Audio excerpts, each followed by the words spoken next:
Nagkakaubusan na ng mga biyaheng pa-Bicol sa ilang bus terminal bago ang Semana Santa sa susunod na linggo.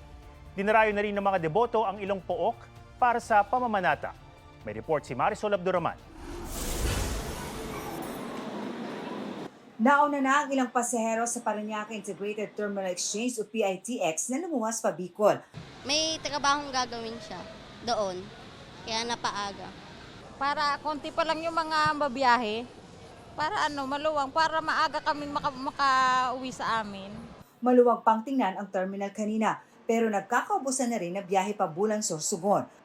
Nauna namang fully book ang mga biyahe pa Camarines Norte, Camarines Sur at Albay mula Lunes Santo hanggang Huwebes Santo.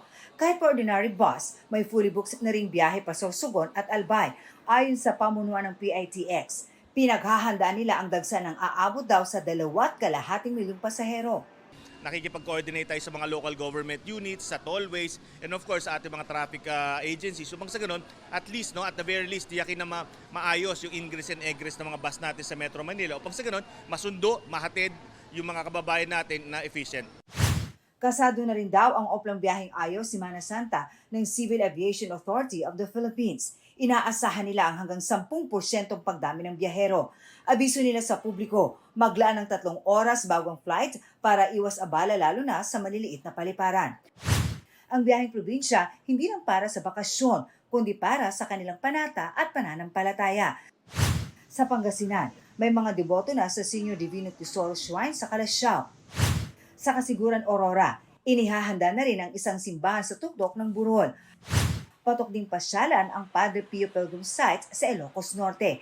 Tahimik dito, mapuno at may candle chapel at Stations of the Cross. Mainam din sa pagninilay-nilay ang Fatima Rosary Hill sa Carmen, Bohol.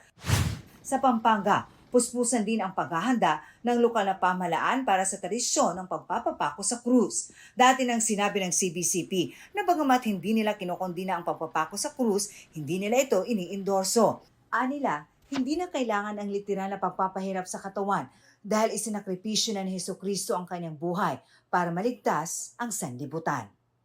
Marisol Abduraman, nagbabalita para sa GMA Integrated News.